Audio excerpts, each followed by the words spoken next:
All right. So I want to make a quick video real quick. Let some sunlight up in here. I got some time off. And I want to talk about Tupac. My brother. Man, please like, share, subscribe this because I'm finna talk some real shit from my heart, from my soul today. I'm going to talk about Tupac. Rest in peace, Tupac. I'm going to talk about my deceased brother, Tino. Rest in peace to my brother, Tino. Days like today, man, I really, really miss my brother, Tino, man.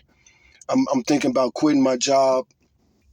And everything that goes into the decision that I need to make, only my brother is somebody I could talk to. I'm going to probably listen to a lot of Tupac music because I can't talk to nobody about the things I'm about to talk about right now. And I'm about to talk about some real shit, man. Tupac, man. We love Tupac. And Tupac haters love to call Tupac fans like myself stans. Because we'll get mad defending Tupac. And we could get passionate about it. And it could get crazy. We might even want to fight. And one of the reasons that we get like that is because when you attack Tupac, you attack us. I can't stand it when people call Tupac a fake thug or a wannabe gangster. Tupac didn't want to be any of that stuff, man. Tupac was trying his best to save himself and his family from the ghetto and save the ghetto from itself. Tupac had a heart like that. Tino had a heart like that. And I want to talk about something, something that Tino told me the last time me and my brother cried together, man. My brother made a confession to me, an embarrassing confession to me. My brother passed for years, and I got to talk about some real shit, man. My brother, he told me we was in our late 20s. My brother ended up going to the DCFS, Department of Children and Family Services in Chicago, took my brother from his mother, my brother and his little sisters.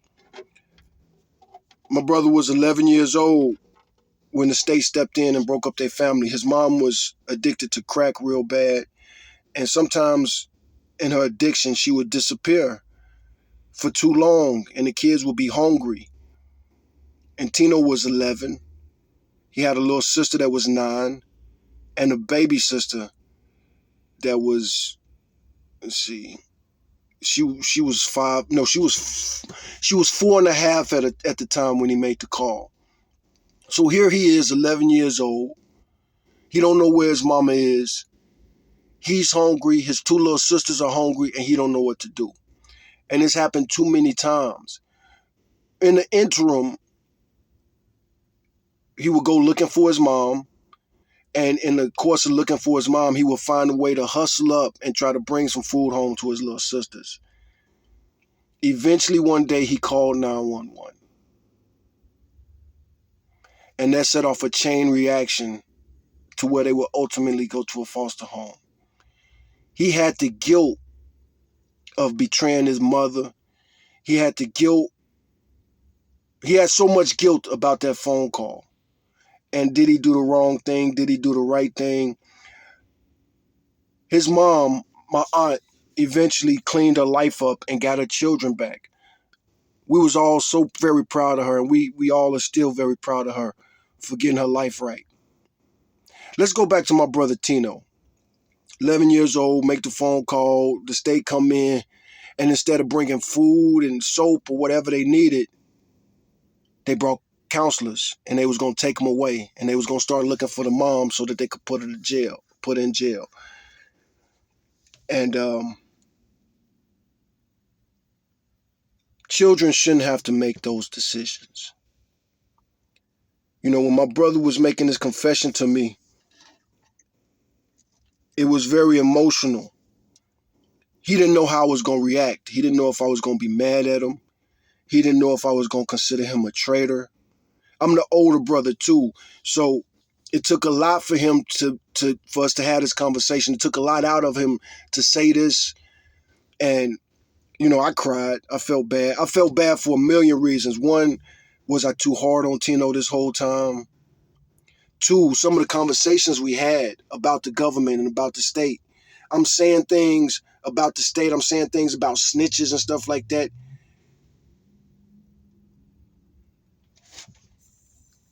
So I'm talking shit about him to his face, and he don't know that I'm talking shit.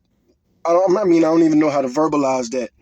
But we was raised to never snitch, especially don't snitch to the white folks. The white folks hate us. They want to kill us. They want to exterminate us. And growing up where we're from, you can't help but see the world any other way. We live in this neighborhood that's overcrowded, underfunded, in a city like Chicago. The worst part of Chicago, the most dangerous part of Chicago, and the police, they don't come around here to help us. They just come around here to lock us up. When they're shooting and stuff around, the cops ain't gonna come and show up. As a matter of fact, when the cops show up, if shit gets crazy, the cops will run away. They'll leave. They'll save themselves. They'll use a little black boy as a bulletproof vest before they jump on us to keep us from getting shot. And people will argue with that reality. People will tell us that the world that we live in and the neighborhood we go back to every day is not what it is. And you can even say something like, hey, I'll show you. Come with me. I'll show you. And they won't go.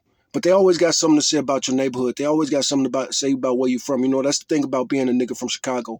Everybody got an opinion on Chicago, but nobody's willing to go to Chicago. And even if they are willing to go to Chicago, they definitely are not going to go to these neighborhoods where they criticize the children and the women that are stuck there the most. So let's get back to Tupac.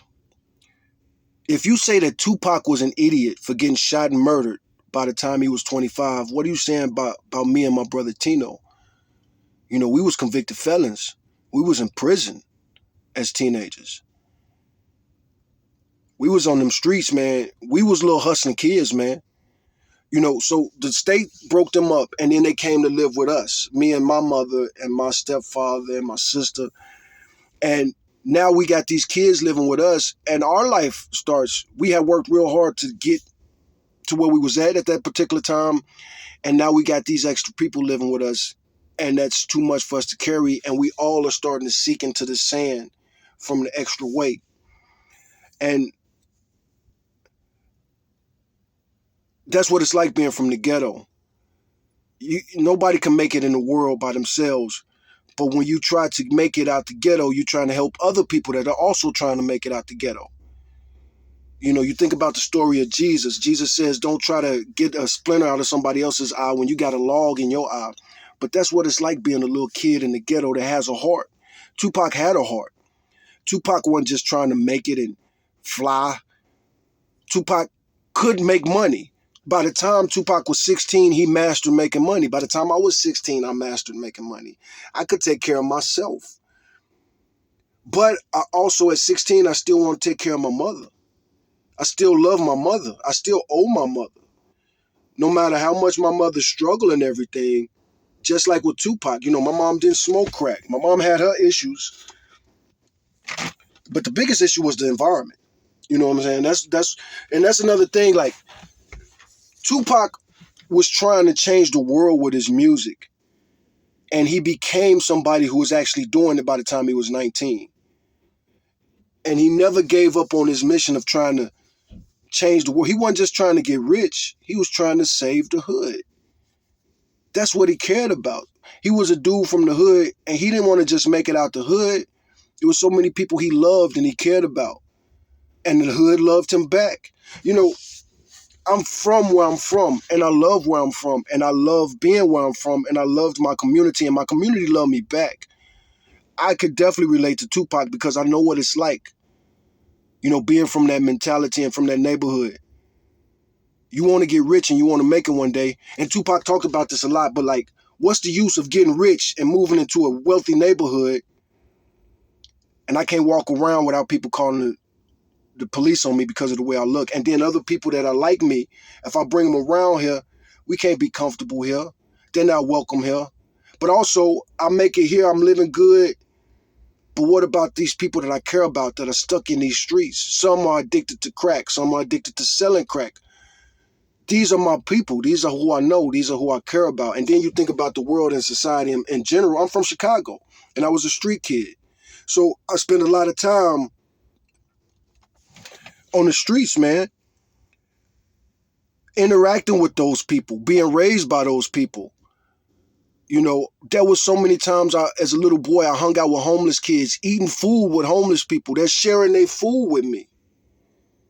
But I'm supposed to look at these red pill, high value men. Fuck them. I'll rob you niggas first. That was my mentality at 15, 16, 17. I'll rob one of you bitch ass niggas that talk about my neighborhood. You need to stop hanging around those niggas. Nigga, fuck you. Why would I stop hanging out with niggas that look out for me every day? Niggas that they don't have a lot, but the little they got, they share with me. You live in a nice neighborhood, you make good money. And you telling me to say fuck you to the dude that give me $1 every other day, and you got lots of money in the bank and you won't give me $1 ever.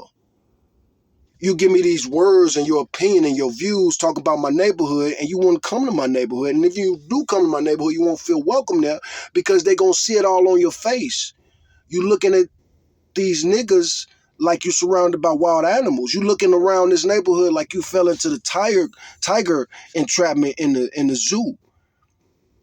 And then on top of it, you look like us, you sound like us, but you look at us like we're worthless animals. And you talk about us like that too. The whole Pookie Ray Ray thing. You know, those are not words I heard when I was a young man, but thug was pretty equivalent to Pookie Ray Ray. Thug, hooligan. That was their replacement for the word nigga. And all nigga really meant was, all nigga has ever meant was, you are a black person that doesn't act like we want and need black people to act. You're a black person that does it incorrectly. Us white people went out all these generations. We done tried to civilize and teach you black people basically to be dark-skinned white people. Black culture is bullshit. You know, and that's something too, like when you think about hip-hop in general, hip-hop is a celebration of that urban culture. And it ain't just black. It really ain't. Like a lot of people don't realize, it ain't just black. It is black and white and Hispanic and everything else that is part of the diaspora and just the melting pot, the humanity people, the people who really don't judge you by the color of your skin, by the content of your character. That's what hood niggas are. That's what hood niggas do. If we see a nigga in the suit, that's a nigga in the suit. He's just a suit. We look at him and he's like anybody else in the suit. But you got guys like me and Tupac and my brother Tino. It don't matter if we had on a tuxedo. We've all wore tuxedos before. But people still, for some reason, look at us like niggas. What is this nigga in the tuxedo doing? And they'll even have conversations with us like, you don't look like you come here a lot. You don't look like you belong here. You look like, you know what I'm saying? You don't normally dress like that, do you?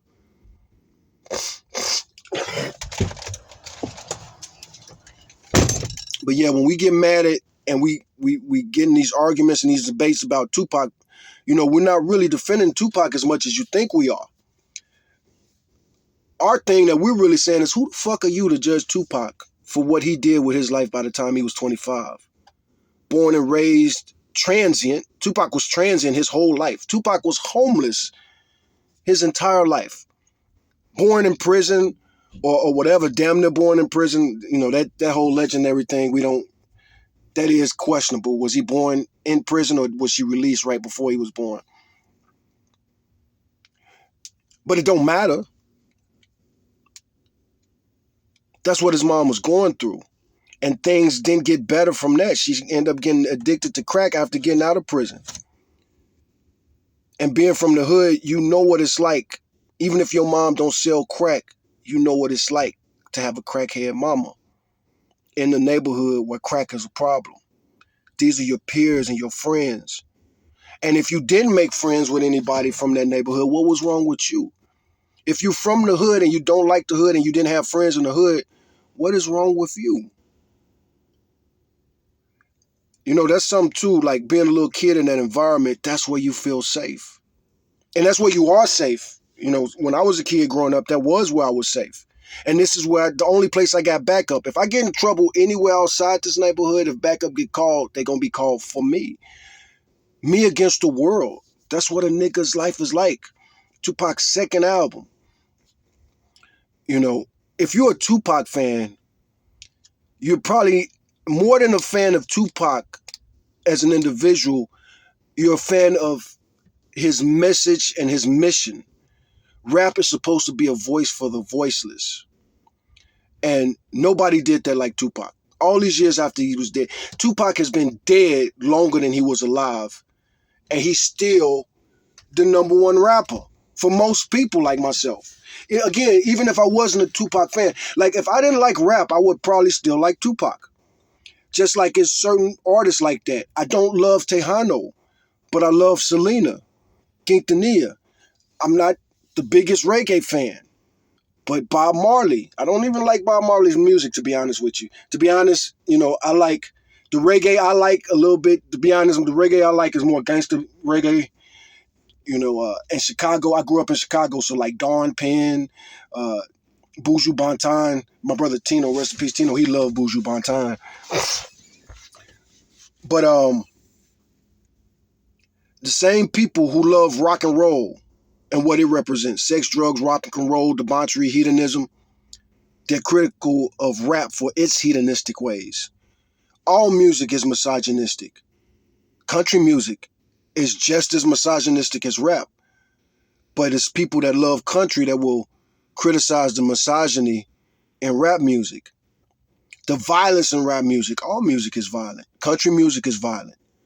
Hell, they got a whole racist genre of country music that just celebrates and talks about killing black people.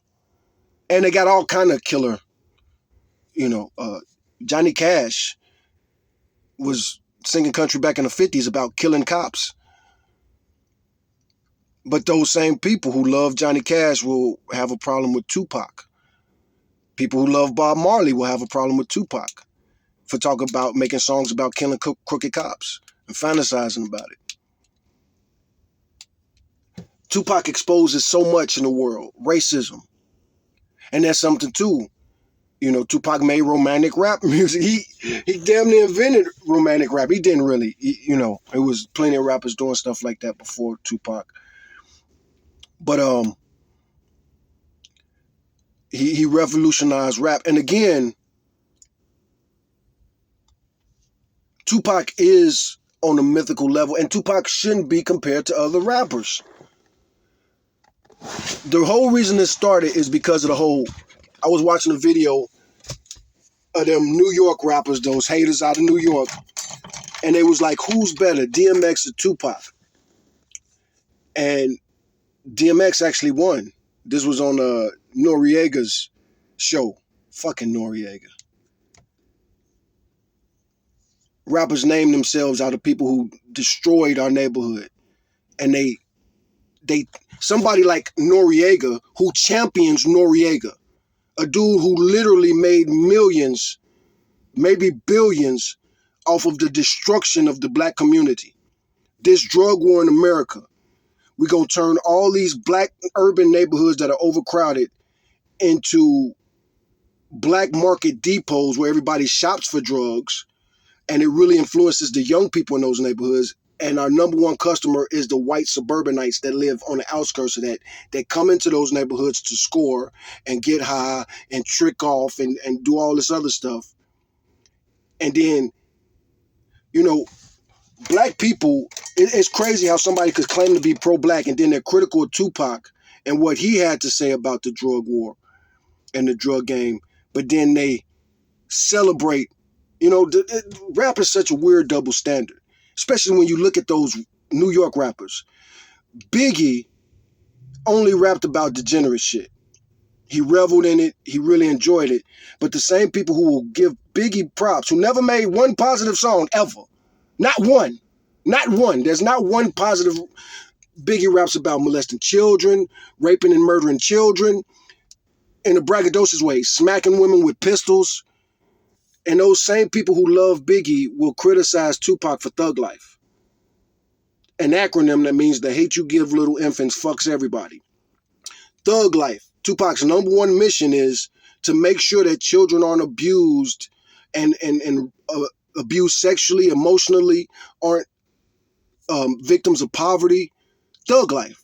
Tupac's number one mission in life, and people will try to paint thug life to make it seem like it was almost like a wannabe gang instead of his dream of what it was, the thug life of Virginia. This is actually stuff that Tupac vocalized, and he literally wrote up plans and blueprints to this.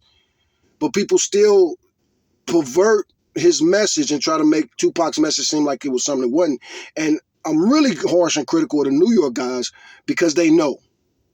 They're propagandists. They know exactly what thug life was and what it was all about. They know what Tupac's song was all about. They know what his mission was. They know, but they painted something else. He was a wannabe gangbang and all this other type of stuff. When he had so many interactions with so many gangs coast to coast, his mission was clear. But again, back to the original point of this video, who the fuck are you to judge somebody who was the breadwinner of his house by the age of 10? Tupac became his mother's parent at a young age. And a lot of boys in the hood, that's the choice they got. What choices do you have? Like, it's like the whole just say no thing. And why we were so against it as a community. The whole just say no thing was so disrespectful and dismissive coming from Nancy Reagan. You talking to kids that live in the hood, live in a city like Chicago or Detroit or St. Louis or any other city like that's going through what it's going through. They live in the inner city, taking public transportation to school every day, walking to school every day in neighborhoods most adults would not go to. They avoid on purpose. Most tourists, again, you go to Chicago, you ain't never gonna go there. Like King Von got killed, and now you got tourists going to O Block to look at the murals and stuff like that. That didn't happen when I was a kid in the 90s. If there was a white dude in our neighborhood, he was looking to buy drugs or sex. And he usually wanted to buy it. The person selling it, the younger the better. And everybody knows that this is the system and how it's set up. And most people don't give a fuck. In 1980 and 1990, nobody's, to hear Nancy Reagan say, just say no. You're telling me to say no to people that you wouldn't let nobody get near you as an adult. And here I am, 7, 8, 9, 10 years old. Just say no. And then what? And, we did just say no. This definitely isn't against that message of just saying no, but it's just like Nancy Reagan, you got no business telling little kids in the hood in these dangerous neighborhoods where your husband is the president and y'all aren't doing anything to make these neighborhoods safer. Even the King Von thing. Dick suckers like Charleston White got something to say about King Von. Fuck Charleston White. Who the fuck is Charleston White to be critical of King Von surviving his neighborhood the way he did? The word on the street is that King Von killed a few people. But the word on the street is that he killed a few killers. Why is this child killing killers instead of the police dealing with that? And what are you supposed to do? You live in an overcrowded neighborhood. You know that the police do not work on murders from your neighborhood. Even if it's a child. That's something too. It's about a young black male like Tupac. Tupac was expected to be an adult by the time he was 13, 14, 15. Just like me. Just like Tino.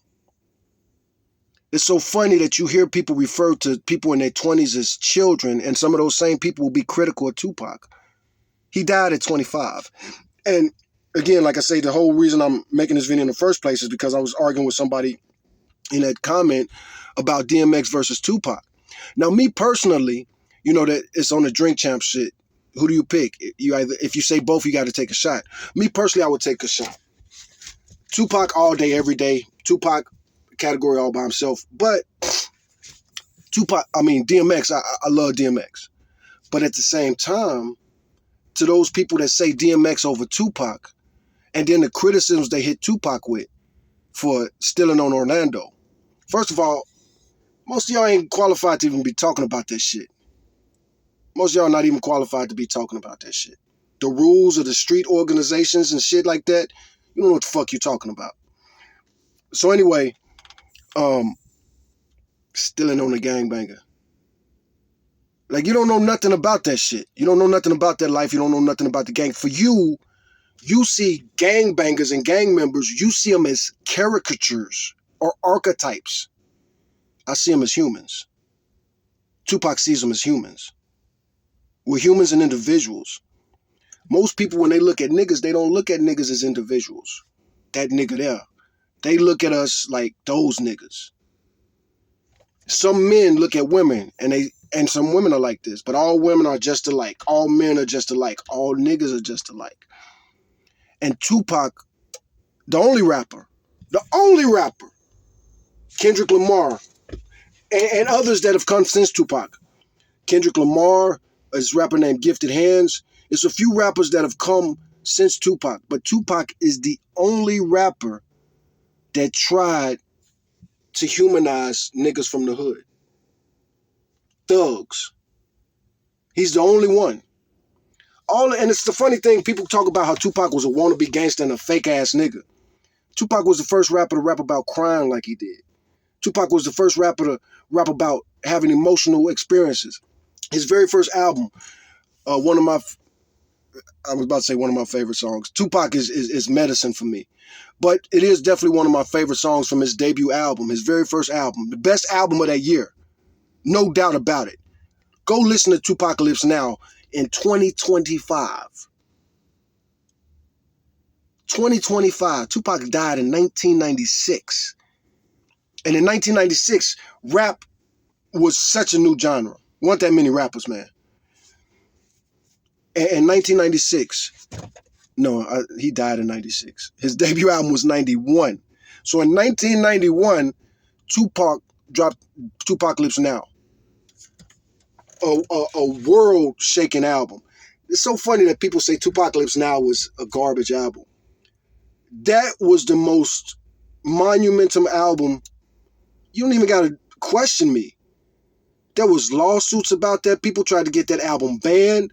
That politicians of every race tried to get Tupacalypse Now banned. The vice president of the United States made a speech about how the album Tupacalypse Now needs to be banned. The vice president of the United States, the first time any president or vice president ever spoke on the subject of rap music, was Dan Quayle attacking Tupac for making the album Tupacalypse Now. Tupacalypse Now. Brenda's Got a Baby was on that album. That song changed the world, and to this day, if I show somebody Brenda's Got a Baby and they've never seen it before, it blows their mind. Till this day, I promise you, I showed some people Tupacalypse Now last year. The first time they ever saw it. And you don't got to take my word for it. Watch reaction videos. You'll see people watching Brenda's Got a Baby in the 21st century crying. Grown, middle-aged white men crying. And that story was based off of a true story, and not just a true story, but an epidemic of young girls giving birth because they was molested and raped and putting these babies in dumpsters. It was an epidemic. Brenda was just one Brenda. I'm from Chicago. I went to one school/church, and we had a TV show in Chicago called The Awakening. And The Awakening the show was based off of that. It was based off of a young girl, episode 1 of The Awakening, when it became an actual TV series. It was Marquita put her baby in a dumpster. She got the baby out, and we was a church, so it was.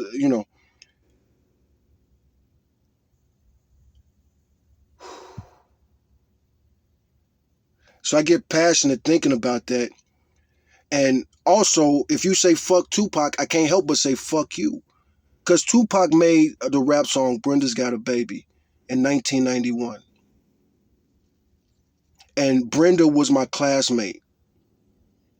One of my girlfriends, when I was young in elementary school, I was in 7th grade.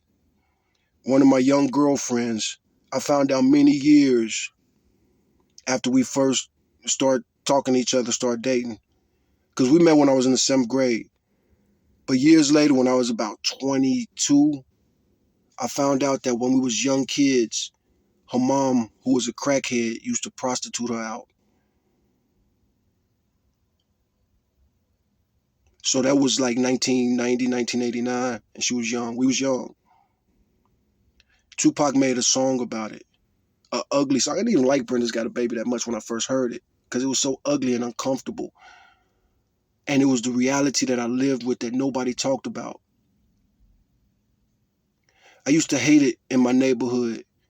School would let out. My neighborhood had a really big elementary school in Chicago.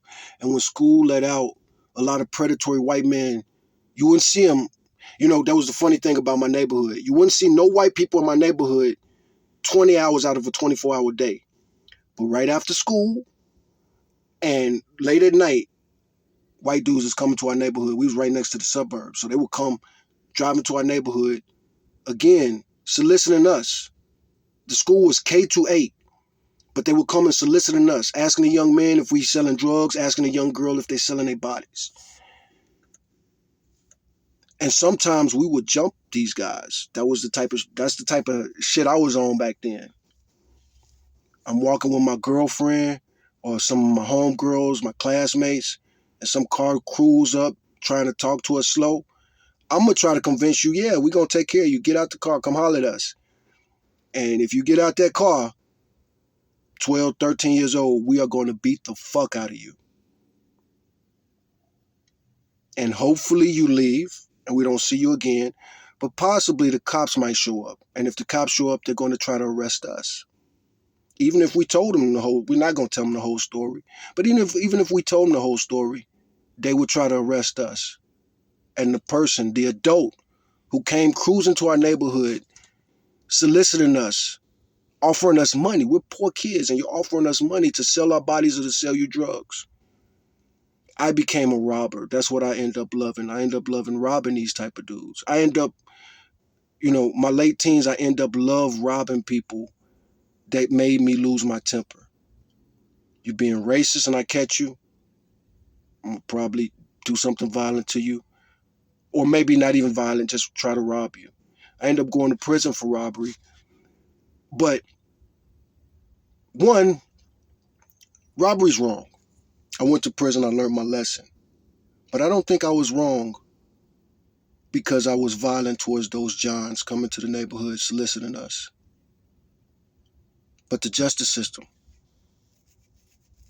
I saw a story earlier of a dude in France. His name is Dominique. I can't think of his name. It's a viral story. But this dude got convicted. He would drug his wife and he would solicit men on the internet to come over and sexually assault her while she was knocked out. And he videotaped this. Dude got 20 years. He was like 50 years old. The first time I had a felony that was sticking and I was facing charges and I talked to a prosecutor and she tried to get me to plead guilty to a crime. It was a robbery. But they tried to get me to agree here in Texas to take 25 years. I'm 18 years old. They trying to convince me, including my court-appointed attorney, trying to convince me to plead guilty and get a 25-year sentence aggravated. So I would have to do at least 12 and a half years before I'm eligible for parole. If I would have signed that paper, nobody would have thought twice of it. My family was even trying to convince me to sign the paper. So I would have been locked up from 18 to 30 before I'm eligible for parole because I committed a robbery. However, rapist goes to trial, gets the max sentence 20 years, raping his own wife. And they believe he raped his daughter. They believe he might have raped and murdered some women. Now, that is in France, but it's very similar here in America. If Jeffrey Epstein would have got convicted, when I got arrested for my robbery, I was facing 5 to 99. Minimum sentence, 5 years. Maximum sentence, 99-year sentence. And I'm 18 years old. So again, to the people who are critical to Tupac and the thugs and the pookies and the ray rays. You cool with the justice system being the way it is. Tupac rapped about Brenda in 1991. No other rapper. Some rappers have copied it a little bit and mimicked it a little bit, but they really not making it to make a difference because they care about that issue. Some do. Some do. Because of Tupac. But Tupac made it okay for black people to care about ourselves. He made it okay for us to care about our communities. Before that, it was basically considered pussy shit. What do you care about the prostitution in the neighborhood? Why you don't like the pimps? You know what I'm saying? Why is there so much animosity and friction between you and the pimps? I'm supposed to be cool with it or mind your own business. He pimping her, he ain't pimping you. Again, like I say, man, I was the type of nigga, man. I would have robbed you. Especially if you got me mad. And even as I got older and I started changing my ways, it was that was a hard habit for me to give up. Losing my temper and robbing a nigga. But I definitely can't catch no more robbery cases. You know, double jeopardy, habitual criminal, all that stuff. The sentences, once you start getting repeater and habitual, the sentences start at like 20 years. But again, I wasn't wrong. That's the thing that killed me about people that are so judgmental about Tupac and people from the hood like that. Your mother wasn't smoking crack, and even if she was, you still wasn't going through what Tupac went through. Who are you? Having a mother, it's bad enough being raised by a poor single mother who don't got money, but now she has an addiction to crack, something that she cares about and pays more attention to you, no matter what, and it's destroying her and destroying you. You know, poverty ain't that bad. I grew up in utter poverty, but my mom cared about me. If anything, my mom cared too much about me. I was always running away trying to get freedom and stuff like that. You know, my mom was not perfect, but I don't like other people judging her. And my mom was right to not work hard to try to keep my biological father in my life. Fuck him. Fuck my biological father, for real, man.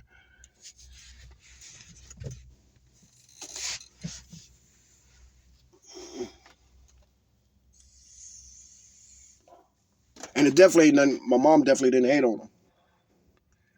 My mom probably was scared of my father. My mom was probably scared to talk shit about my father. Because he was probably a pretty scary nigga. And again, these alpha males got so much judgment about dudes from the hood. And I left the hood. And I ended up living in all these other neighborhoods. My mom kept moving us around, trying to move us up. And we always went to church, and I would go to church with some of these people, and I would listen to them. And sometimes I would really listen to them. But all these years later, I'm like, I'm talking to we moved to Texas, we moved to the South. And so now I'm talking to all these Southern preachers who've never lived in Chicago, but they got so much to say about where I'm from. And then that whole wannabe thing, that shit is just so annoying. Anyway, as somebody who didn't go to college, I went to prison. And I know how fucked up that is, telling some young kid you a wannabe gangster. Because what if he is a wannabe gangster? There's no such thing as a wannabe gangster, really. There's gonna be gangsters and perpetrators. If you want to be a gangster, you know, the entry level to that, you don't need to be born a certain color, a certain economics. You don't need to pass any kind of physical. If you're a kid that wants to be a gangster and you really want to be a gangster, you're going to probably be a gangster or a perpetrator. You know you don't want to be a gangster, but you just want the swagger that goes with it. You got perpetrators and gonna be gangsters. Ain't no want to be gangsters. There's not really a thing like that. And that's the funny thing about growing up in the hood. You know, a lot of ghetto parents they terroristic. So you hear that all the time growing up in a city like Chicago. Somebody say to their little 3-year-old, 4-year-old, 5-year-old, oh, you think you a gangster? Parents and people in the community love telling little black boys that, oh, you little wannabe gangster. You think you're a gangster. Because the kid gets mad or something like that. And it's so funny sitting as a fly on the wall in those rooms like that, and you looking at her, Here's a big one that you hear people love to tell little black boys. Oh, you think you hard. And you look at her and you look at him and you like, this is, first of all, the little nigga is hard than a motherfucker. And your attitude and your mentality and the way you talking to him, you're going to make him harder. You steady telling him he's a wannabe gangster and a punk. You putting the key in the back for him to prove that he's a real gangster. And you even say shit like that. Like, I heard somebody saying that the other day, like, oh, it was MC Hammer, as a matter of fact. MC Hammer was giving a speech to some dedication about Tupac, and he had said something as far as like, you ain't got no bodies on you. What is you instigating these niggas to get bodies for? This shit is so crazy to me. Bizarro world. And people they kept calling Tupac a punk, kept calling Tupac gay, kept calling him weak and a wannabe gangster. Sending him off more and more and more. And sometimes, again, as a fly on the wall, you see that in prison so many times. Some new dude come in the dorm, and it's something about the way he look or the way he carry himself. And the bitch-ass niggas, the red pill type of niggas, the fake alphas, the dudes that call themselves, the wannabe alphas, calling little boys, calling little 8, 9, 10-year-old boys wannabe gangsters. How ridiculous is that? You know, instead of talking shit to them like that, why don't you investigate them and be like, oh, you want to be a little gangster? Let's talk about it. What you think that is? What you think it's going to be? What are your real choices? That was something, too. I remember before we left Chicago, we were still in Chicago, and my mom was going to church. And my mom would have these churchmen talk to me. Give him the talk to him. He hanging out with the kids in the neighborhood too much. We live in a rough neighborhood, and he is always hanging with them. So now I got some deacon talking to me about, look, when you go back to that neighborhood, you tell them punks to get their right together and pull up their pants, real men and all. And I'm looking at this motherfucker. Like, first and foremost, if I want to go back to the neighborhood and tell these dudes that, I can tell them that. And they will feel disrespected, and it's going to lead to some shit. We're going to get to putting our hands on each other or something like that. But, one, I can tell them that because I'm one of them. Those are my people. I could tell them that, and they wouldn't take it the way they would take it if you tried to say that to them. And I dare you to say it to them. Why don't you take me right now and we'll say it to them. Oh, yeah, you ain't going to go to this neighborhood. You're telling kids how to survive their environments that you are afraid of or you don't respect. It's the same thing. Lack of respect and fear, same thing. Fear and respect definitely aren't the same thing. But if you don't respect a place, there's got to be some fear in there somewhere. And maybe that's just who you are, a disrespectful / fearful person. Again, these are things you learn in prison. The dude that's posturing and posing and got his chest poked out all the time and yapping all the time. You know, it's really two sides to that story. There's one dude that's talking all the time because he's fantasizing about it and he can't wait and he miss it. And then there's that other dude that's telling these stories to tell stories and try to make himself look big. It really is so many different types of men out there. There's the type of dude that puffs himself up before a fight, look all tough, and then there's the dude that try to look a little weak and scared before the fight, like, hey man, I don't want no pow! Both of them are kind of suckerish. But again, these are lessons you learn in prison. Violence is just, well, I mean, it is different depending on what prison you end up. But if you go to prison for robbery or murder, you're probably going to go to a pretty violent prison. And violence is just part of the ether, the atmosphere.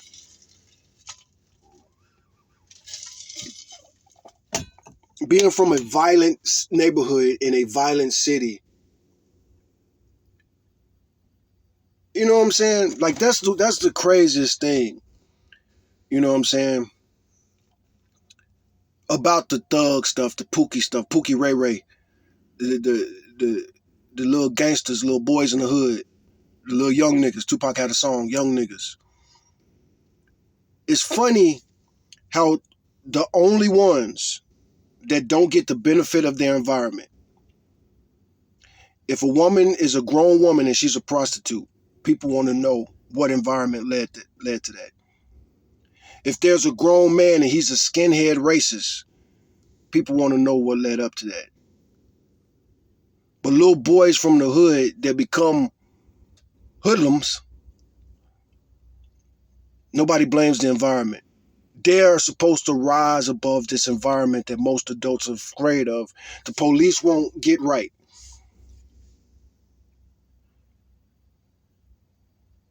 So yeah, man. First and foremost, I want to say this. I didn't say this earlier, but Tupac doesn't have any fucking stands. That's why I'm really mad. I'm arguing with somebody in the comments that was like, "You Tupac stands." First and foremost, you disrespectful dick sucking son of a bitch. You. Stan is a song that came out by Eminem years after Tupac got killed. And then what is Stan about? Stan is about somebody who was obsessed with Eminem, a fan, and Eminem made different type of music than Tupac. He made this angry angst music that was kind of like psychotic, and it lead into the psychotic. Tupac was very different. He was trying to get sociopaths to not be sociopathic. Eminem was these fantasies, these sociopathic fantasies. So Stan was a Eminem fan that ended up killing his pregnant wife. Again, Tupac was the opposite. If you have that type of hatred towards women, you're probably not that big of a Tupac fan. Tupac loved women and had empathy for them. Tupac didn't have the pimp mentality. He had much more of a gangster mentality. A pimp pushes his women in front of him as a bulletproof vest. Gangster mentality is very protective of the female. I kill everybody in this motherfucker for my women. And then, again, the pimp mentality is, fuck that bitch, let her die. Let her do the hard work. Let her walk out in the snow. Let her be around all these dangerous, degenerate strangers up under them. Tupac didn't like prostitution. Tupac didn't like pimping. So, again, the stand thing, Tupac didn't have stands. Tupac wasn't making music so that you could vent. And he did make some music so that you could vent and like get it out your system, get it out your chest. But he still was a message and a mission. Tupac's mission of being a voice for the voiceless, and this whole Tupac had these idealistic, communistic dreams and ideology. And it's funny because a lot of Tupac fans aren't communistic like Tupac. Like as a lifelong Tupac fan, I know that. Tupac, that was a problem for a lot of Tupac fans. He used to talk this communist stuff, and niggas is not with that shit. Niggas is not with that shit. Niggas are more likely to have a gang mentality. Tupac had a unite the gang mentality. These dudes are so much more than what they're being, and they could be so much more. Let's try to take all of that energy and focus it in a certain direction and get peace amongst the gangs. When meanwhile, dudes like myself, Kendrick Lamar just clowned and showed out with the song "Not Like Us." Tupac didn't have a "Not Like Us" attitude. Tupac had and message. Tupac message was, we're all alike. We're all humans. He even said that, you look at some of the interviews where he would talk about how he loved and respected police that actually policed their neighborhoods with a sense of duty, respect, honor, and integrity. He loved those police. He just had a thing with crooked police. But again, niggas, we got that "Not Like Us." We love that shit. And when I say niggas, I'm not just talking about black people. I'm just talking about us, humanity. We have this very tribalistic attitude, mentality. Tupac was the exact opposite. He was against tribalism. And fans like myself, we love Tupac, but at the same time, we was like, man, fuck our ops. Fuck them. We're not trying to talk to them or communicate with them. We want to win. And Tupac, he was idealistic. He was a kid. He was 25. And that's another thing that killed me about these people that's so judgmental about Tupac. Tupac was halfway towards his mission at 25, trying to change the world, fighting politicians, fighting the media, fighting legal cases, fighting local police officers and federal FB. The feds was on him. Like, everybody was on Tupac. And the better he did, the more hate he got. Something that I couldn't wrap my head around. And Tupac was the education of that. I didn't understand the type of jealousy that Tupac faced, where people just don't want to get a man his credit. Tupac is great, but you won't say he's great because you prefer something than somebody else, so you won't give Tupac his props. And that's another thing, as a Tupac fan, you got to witness.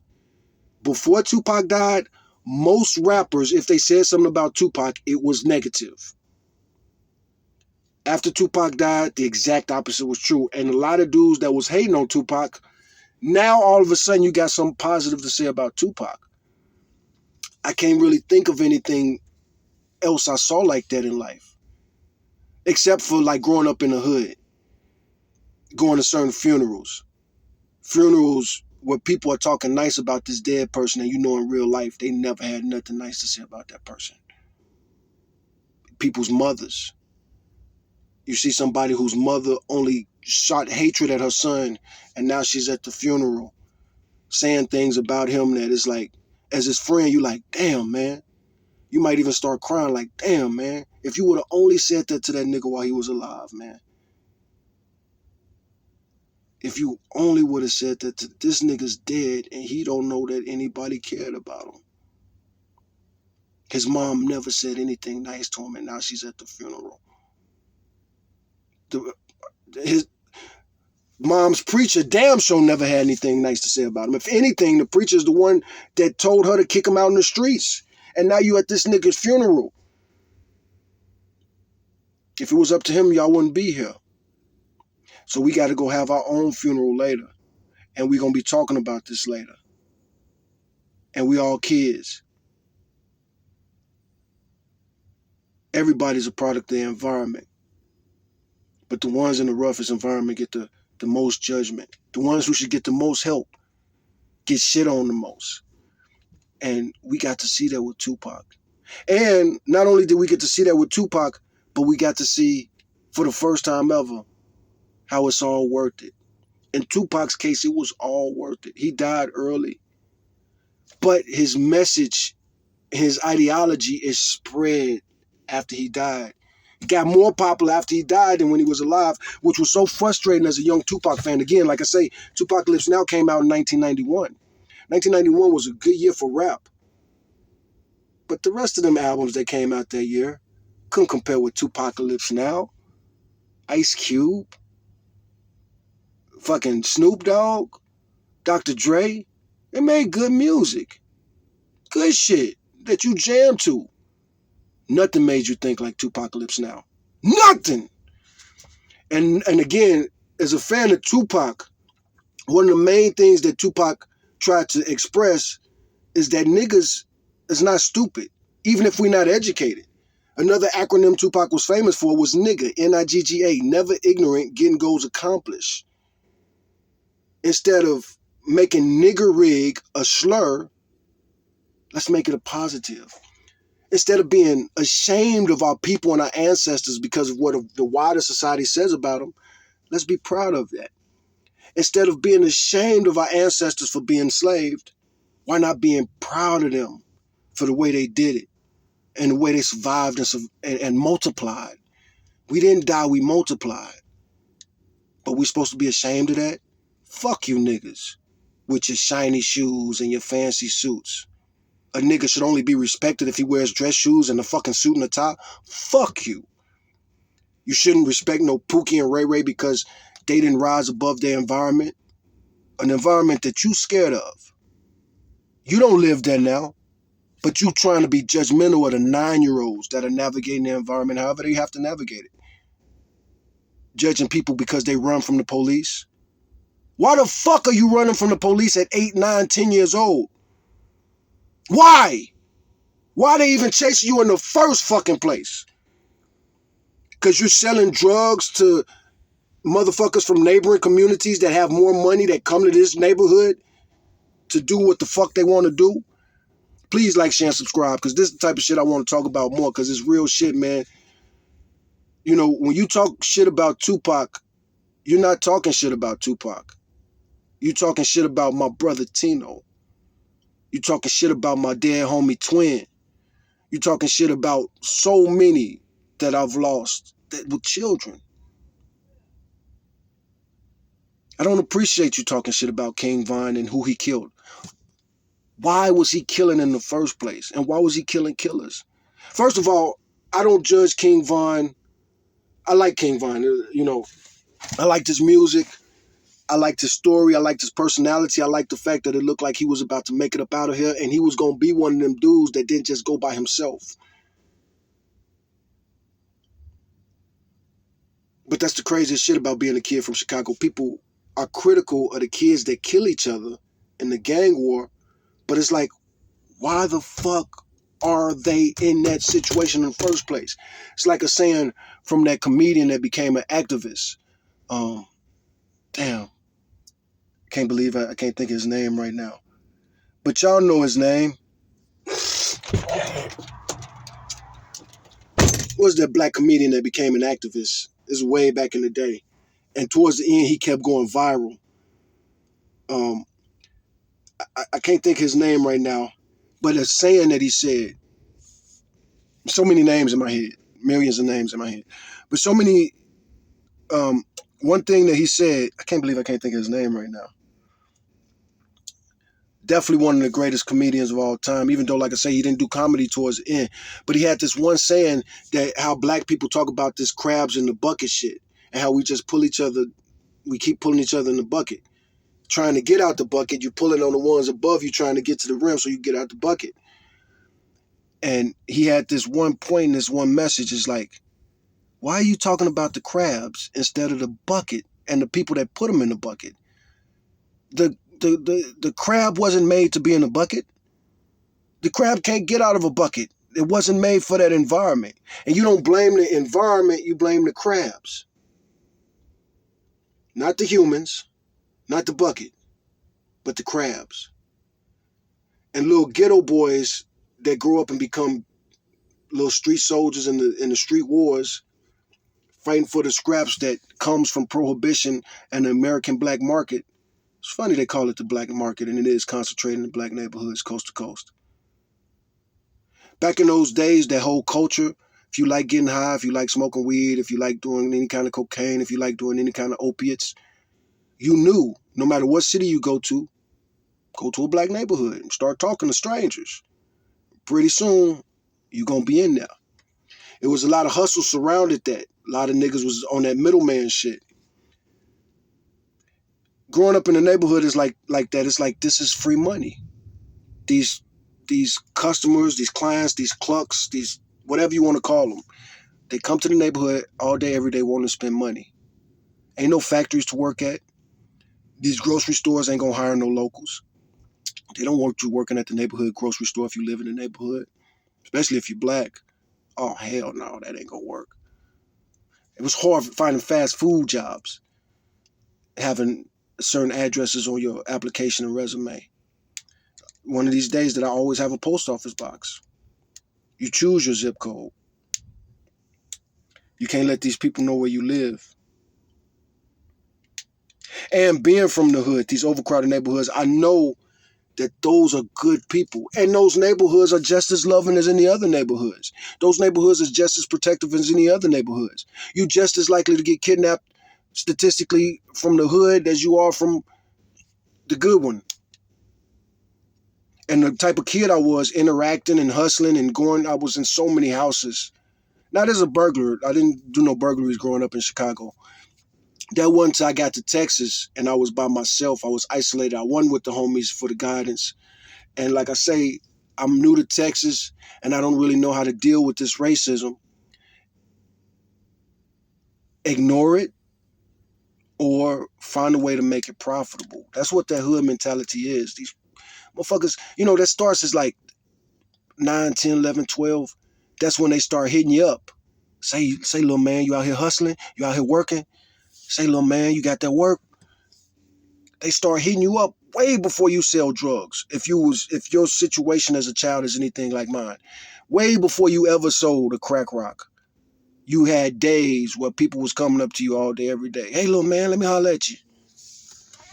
And these are adults. Being a little nigga from the hood, you held to this standard.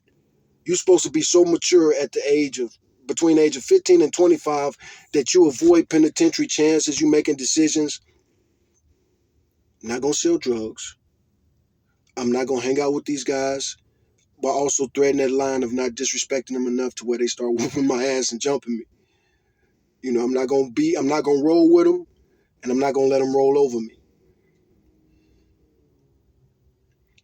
Pisses me off that people who've never been in them circumstances are judging children that were. And you like 30, 40, 50. If you never faced no diversity like Tupac, who the fuck are you people in these comments to judge Tupac? It's okay if you say he's not the greatest rapper of all time, but your arguments, he shouldn't have fucking stolen Orlando. Nigga, who the fuck are you to say? Tupac had already been shot by that time. He had already had so many beefs coast to coast. Tupac had shot cops before that. He had a lot of shootouts. Tupac had a lot of shootouts between the age of 17 and 20. Tupac had a lot of shootouts. He'd go places. He just want to rap, but it might turn into something. Animosity, hatred, the local rappers. You know what I'm saying? Shit happened. You had the Marin City incident where a little boy got murdered because Tupac got into a shootout and some little kid ended up getting murdered. And that was on his conscience. One of the reasons that Tupac wanted to die. That murder ate Tupac up, man. These are the things he was facing. My mom ain't came home in a couple days. My sister hungry. What I'm going to do? You never had to make that choice as an adolescent.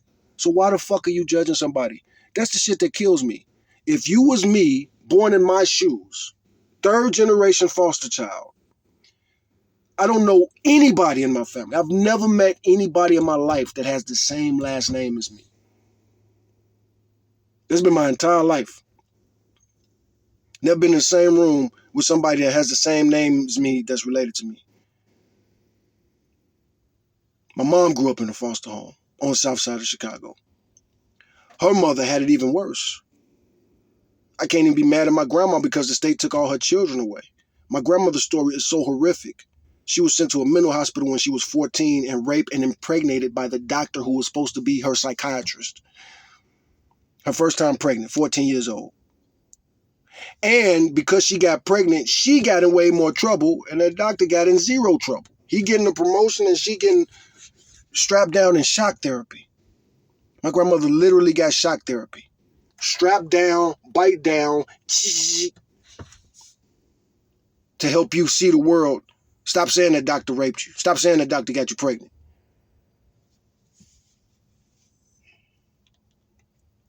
My grandma didn't bake cookies. My grandma talked about murder all the time. I love my grandma. Fuck you niggas. I love my grandma. And then the fact that my grandma survived all the shit that she went through, I'm proud of my grandmother for that. And how dare some bitch-ass bitch raised in comfort who never had to make these choices, especially at 13, 14. I ran away a lot as a young man. There were days that I wasn't even 10 years old and I'm trying to figure out where I'm going to sleep tonight in the cold Chicago in the 80s.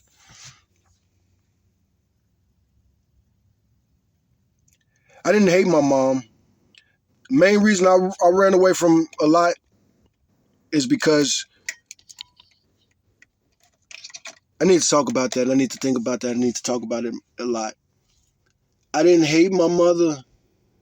Me and my mom had a lot of issues, and I'm probably autistic, and that probably made things so much more difficult. My mama didn't like the way I loved her. The way I love my mama was heartbreaking sometimes. And that became a cycle with us both. Me and my mom are not very affectionate with each other. We don't hug. And that's cool. Neither one of us really, you know. But I love my mama, and I didn't run away because I didn't love my mama or wanted a new parent. I just wanted freedom. And I was ready to face death. I was ready to risk death. Even at 19 years old. Hell, people will tell me growing up in Chicago as a little boy, people are always talking to you about death and how you gonna die if you don't make the right choices. You keep hanging out with them, you gonna die. You gonna die. You hear this is starting at probably the age of 3 or 4 years old. Oh, you little gangster, you there, you gonna get smoked, nigga. Hell, I had so many people tell me they was gonna kill me, and that's a double standard that I can't stand. I've been locked up and arrested for threats. But I'm not the type of threat, I'm not a threat type of person. That's not the type of dude I am. I'm not the threat type of person. And so to think that so many people, I've never told somebody, I'm gonna kill you. That's a crazy sentence to me. But I've had a lot of people tell me they're gonna kill me. And that's a crazy double standard. If I tell somebody I'm gonna kill them and they kill me, that's gonna be considered self-defense. If somebody tells me they gonna kill me and I hit them in the mouth as hard as I can, I'm probably gonna go to jail for assault. Because I'm a black man from Chicago. And not just that, because, again, thinking about Tupac, thinking about Tino, thinking about myself, it's not true for everybody. Some people stand up to bullying and they're considered a hero, even if they murder their bully. But guys like us, when we fight back, it's a problem. Larry Hoover talked about it on the Resurrection album. Being a nigga in America is like,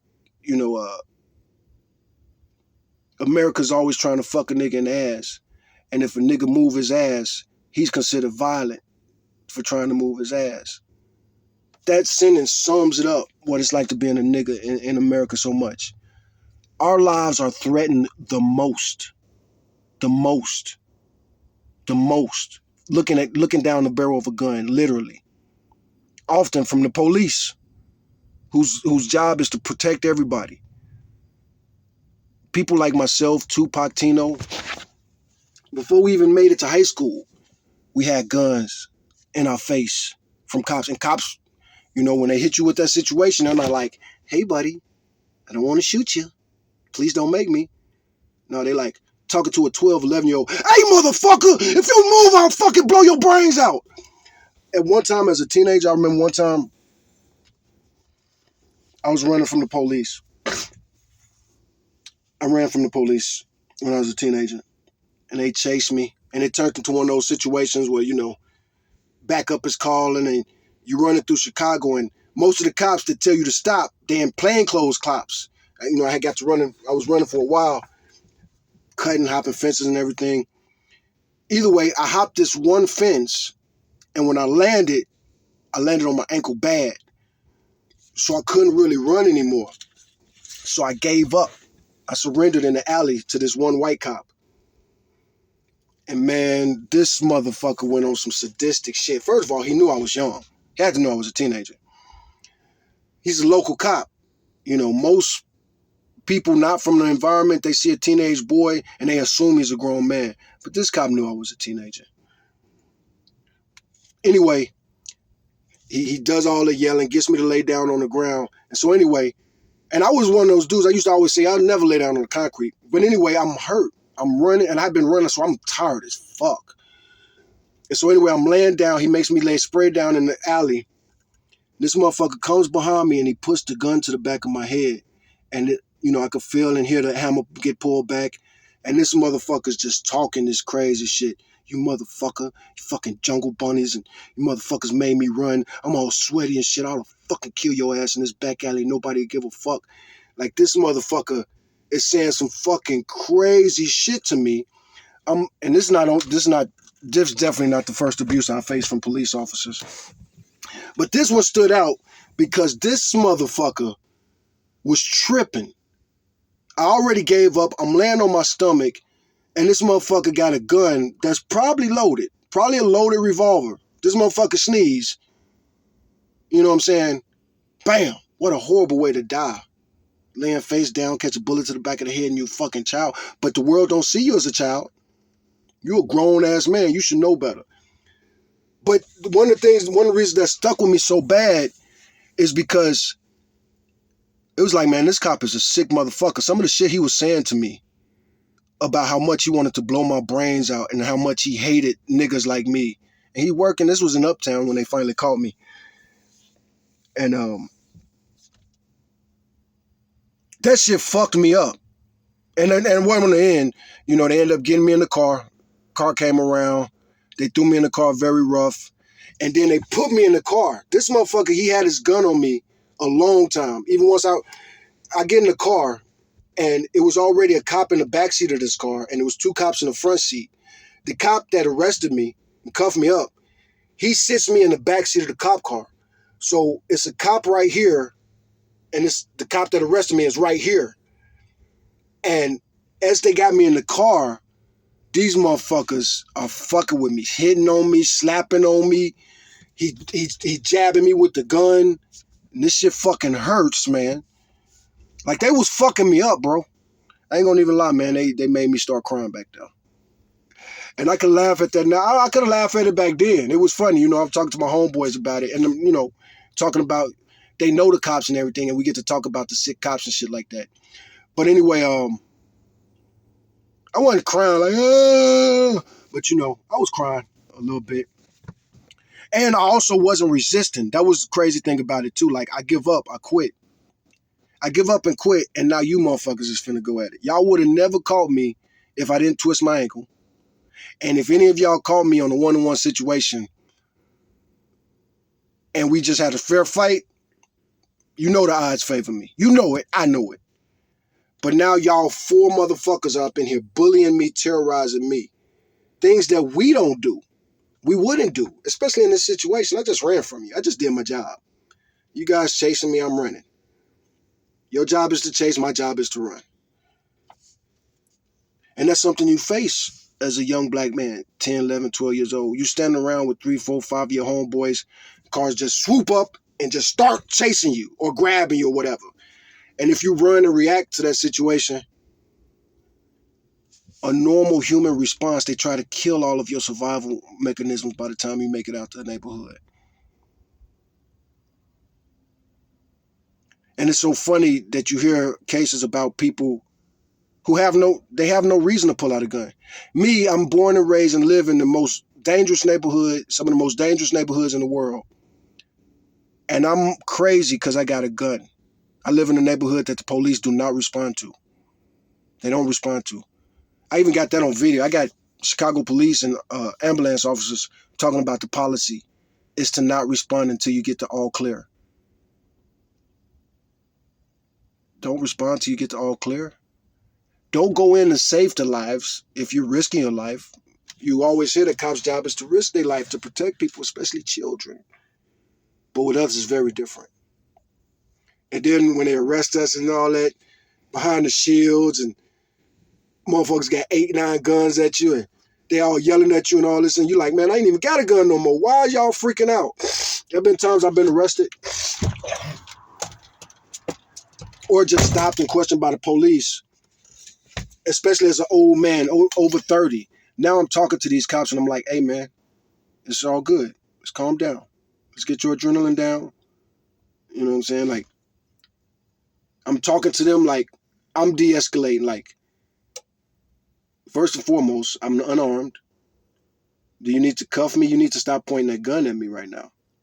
Like, you point this gun at me, you looking all intently, you shaking and shit. Like, I'm not armed. There's no weapons in here. And even if there was, I wouldn't use a weapon against you. I'm not. This ain't the day for you to earn your Ku Klux Klan stripes, man.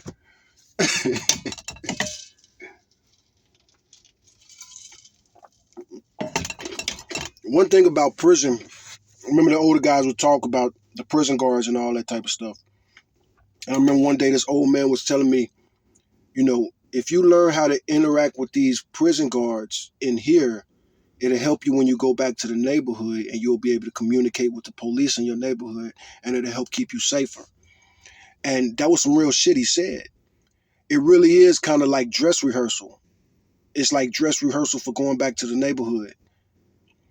And, you know, this was in the South. I'm locked up in the South, but I'm from Chicago.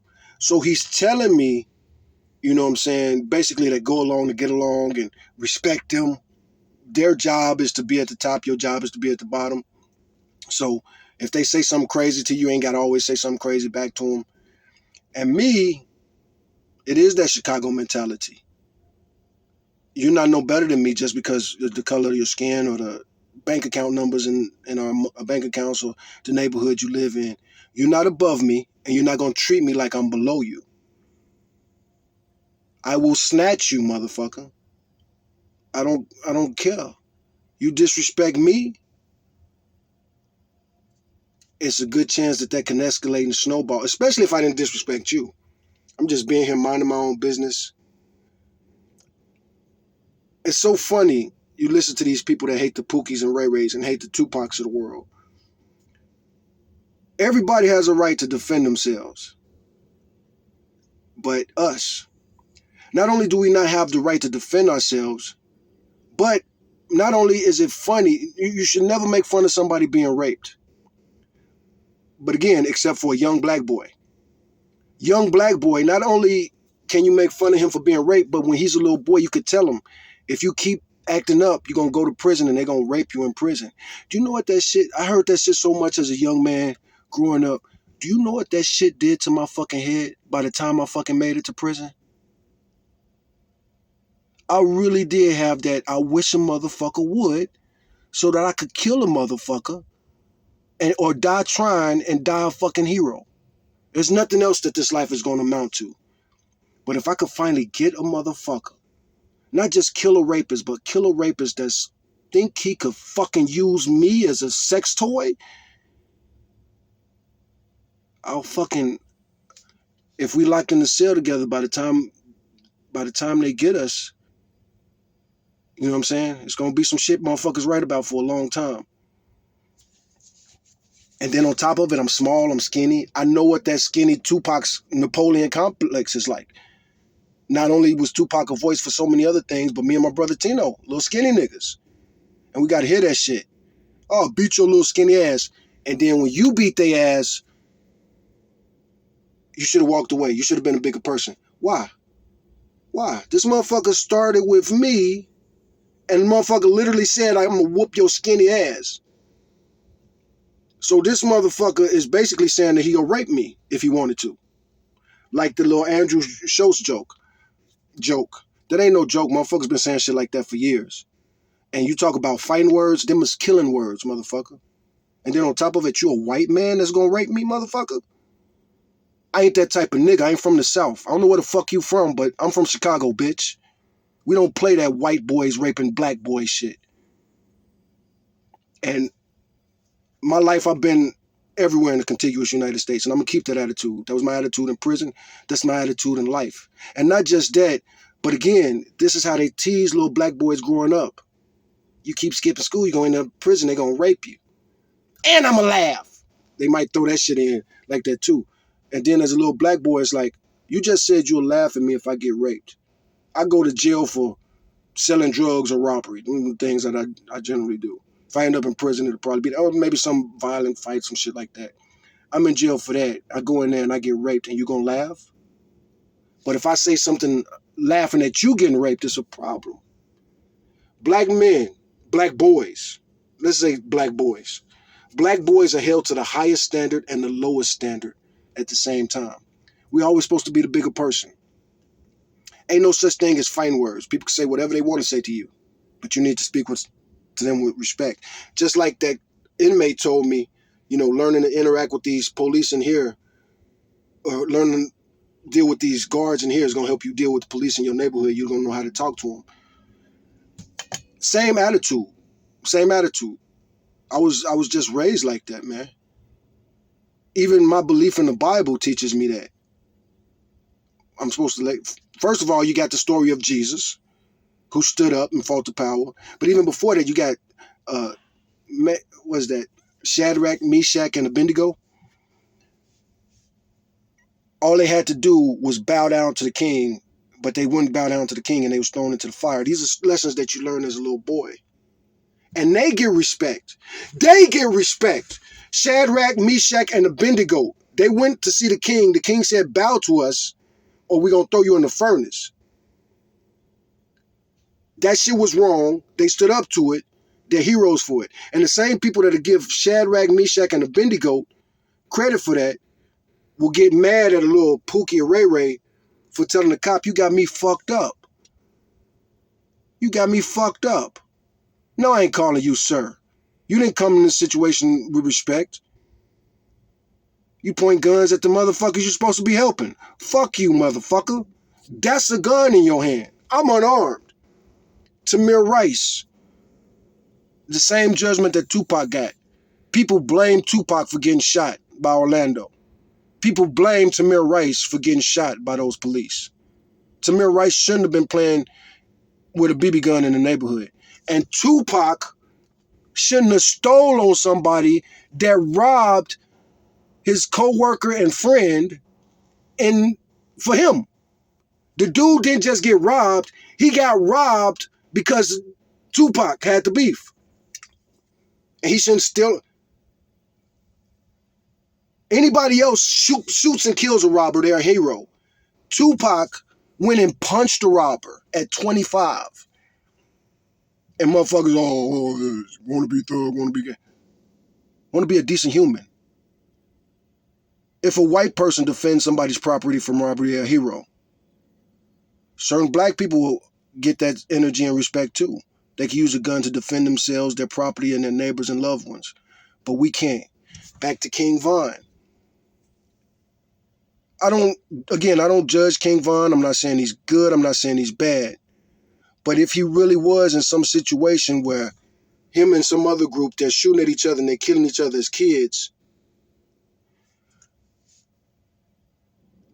why are those soldiers pieces of shit, but the motherfuckers in Ukraine fighting for dignity, respect, and honor are heroes?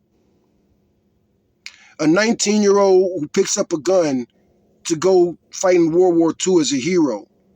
But a 19-year-old that picks up a gun and he's killing somebody who's already killed 3 of his buddies is a Pookie or Ray Ray. And what should you do in that situation? Again, just like that comedian turned activist said,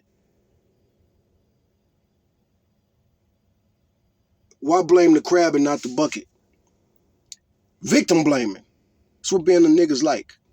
Not only are you victim blamed, but you demonized for being a victim.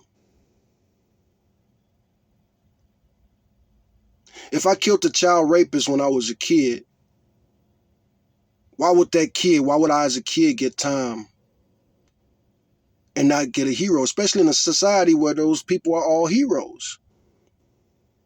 If anybody else kills a child rapist, they're a hero. But any kid that lives in an environment where that's a problem, because crack or heroin, all this other stuff is out of hand prevalent.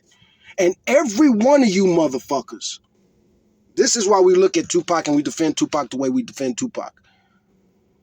You know, all you motherfuckers want to make most rappers pour gasoline on the fire. You encourage strip clubs and shit like that. Rap about strip clubs. Make strip club anthems. What about the neighborhoods that strip club is in? What about the little girls that live across the street?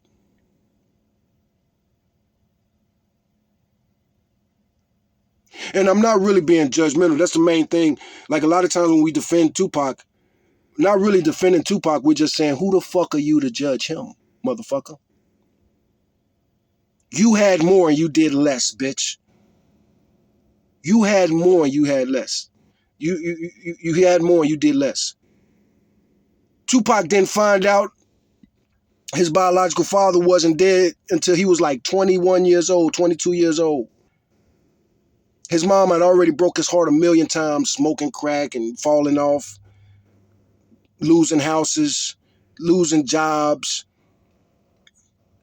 But then at 21, 22, he found out his mother, his best friend, his only friend, had lied to him this whole time. His biological father was alive and loved him and missed him.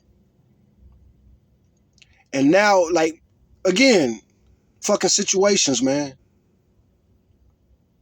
I relate to Tupac more than I relate to any other rapper. And that's something you motherfuckers need to realize too. You bitch ass motherfuckers called Tupac a wannabe gangster, and he grew up in extreme poverty like us. And you motherfucking, most of these rappers didn't even grow up with that type of poverty. Not the type of poverty Tupac faced. You might be from the ghetto, you might be from the hood, but you don't know what that shit is like.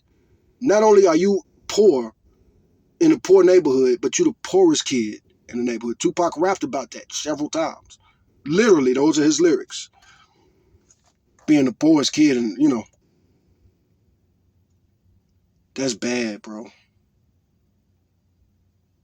And not just being a poor kid, but do you know what it does to be in a crack neighborhood and your mom is one of the crackheads?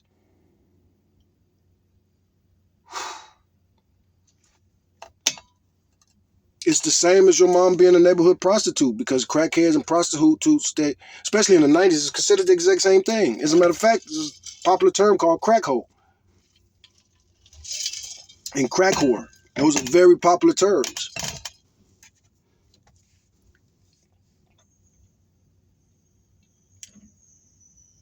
So this is my therapy. I still got to think about if I'm going to quit my job. I'm in a place where my job is like, take some days off, take as much time as you want, but don't quit. I already gave him a 2-week notice. But we're all pretty much at this point where it's like, you ain't really finna quit, nigga. But I am thinking about it. And for me to quit today, I'm in this situation, stuck between a hard and a bad place. I got 2 decisions to make. They both fucking suck. Really 3, 4. I got so many decisions. So many decisions. Here at 47, crazy life of experience. So many experiences.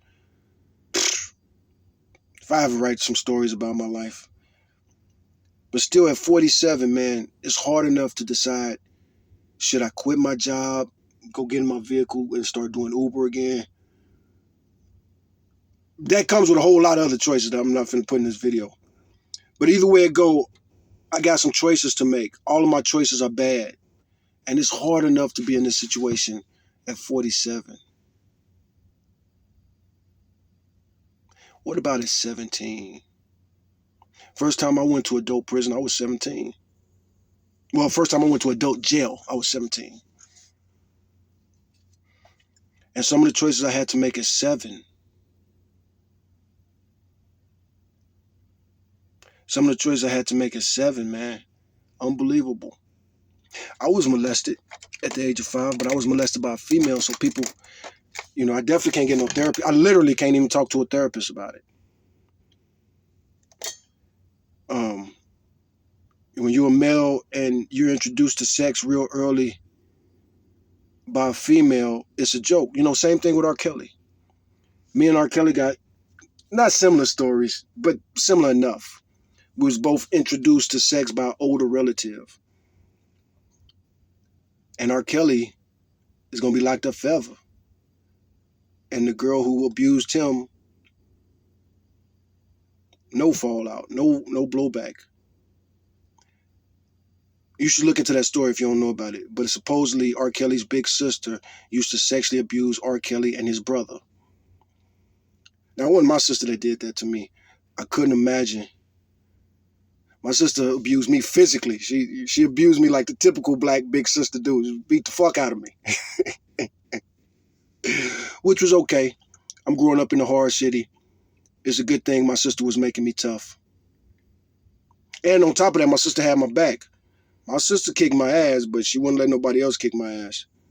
So I really can't be mad at my sister for kicking my ass, because she wasn't trying to disfigure me. She wasn't trying to send me to the hospital. She wasn't trying to get my jaw wired shut. She wasn't trying to, scar me for life. As a matter of fact, I got bit in the face by a dog when I was 10 years old. And that's the first time I remember ever seeing my sister cry. When she saw my face hanging and mangled, my sister started crying, and I was like, wow, I didn't even know my sister cared like that.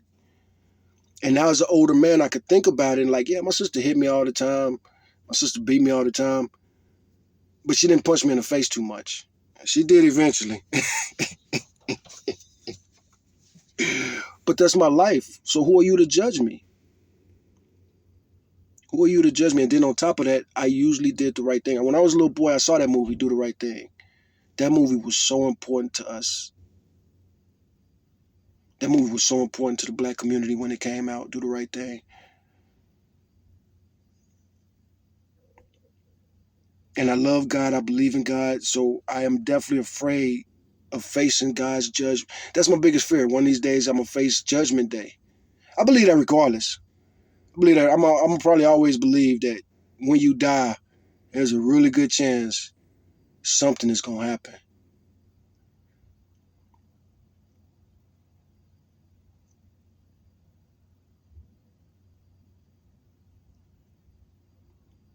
So I did try to do the right thing, even when I was doing the wrong thing. Even when violence is not the answer. Violence is never the answer.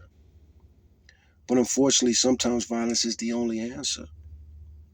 And that's one of the really upsetting things about being from Chicago and seeing young men like King Von get judged the way he was just judged. King Von was so young, man. And to hear Charleston White bitch ass do it. Charleston White committed some of the worst, scummiest crimes you can imagine. And he let other people, he said he was the mastermind, but he let other dudes get the majority of the time. And somebody got killed. An innocent ass victim. Like I said, I used to rob people, but I wouldn't just rob strangers. Hey, oh, that motherfucker look like they got money. No. No. There's a good chance this robbery's gonna start off with you. Remember me, motherfucker? Remember the other day? Yeah, yeah, motherfucker. You should have knew from the look in my eyes I was gonna come back and get your ass. Now, where we go from here? And I'm not saying that to be braggadocious or anything, but you know, bitch ass niggas love saying there's no honor among thieves. Again, I didn't go to college. I went to prison. But I hung out at colleges, and I will tell you, dudes in prison got way more honor and integrity than any college I've ever hung out around. Again, like I say, ain't nobody fucking with you in your sleep. I don't know if I said that in this video or a previous video. But yeah, I was locked up a lot. Went to a lot of prisons all over Texas. That's just the way it goes. When you get locked up in Texas, they move you around a lot until you get settled and you get your final, unit that you're going to do some time on.